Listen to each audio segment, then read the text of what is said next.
welcome to VJ Education. In the previous video, I was explaining 10th class AP board syllabus chemistry lesson, chemical reactions and chemical equations.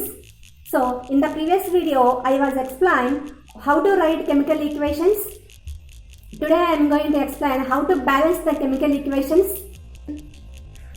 Today, I am going to explain the law of conservation of the mass. అంటే తెలుగు మీడియంలో చెప్పాలి అంటే ద్రవ్య నిత్యత్వ నియమము అంటారు.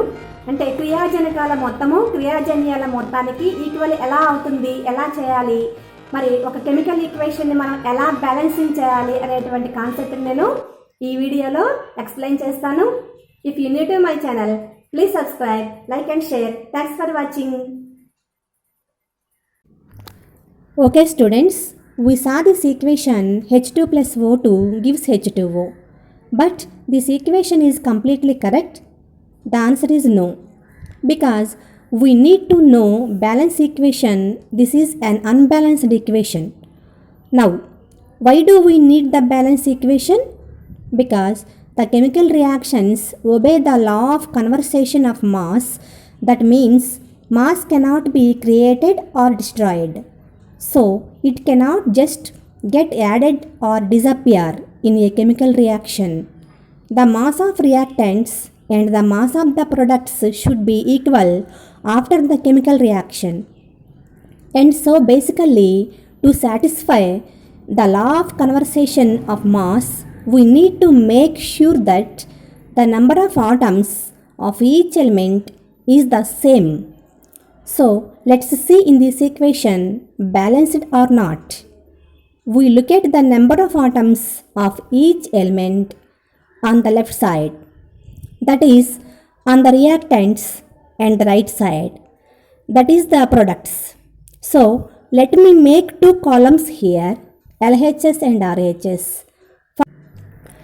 For the count of the atoms on the left and right hand side, and what are the elements involved in this reaction.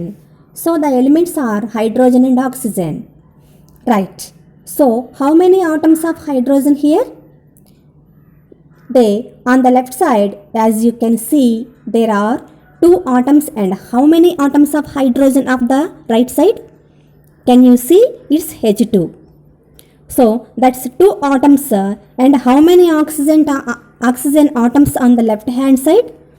It's 2 and 1 on the right side. So, can you see that equation is not balanced? Because the number of atoms on the left and right hand side are not same.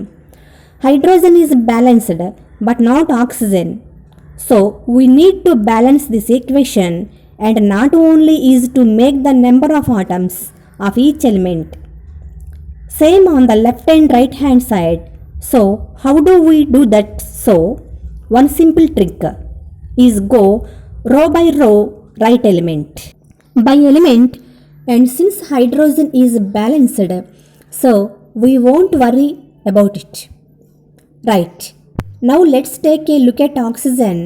Now since oxygen is less on the right hand side, I need to multiply the number of oxygen atoms on the right side by 2. So, when I do 2 there, can you see this is going to turn to 2, so oxygen is balanced. But since now we have 2 water molecules, this is going to be 4, okay? So, hydrogen is now unbalanced. So, balance hydrogen, what do we need to do? That's right. We need to multiply this thing by 2.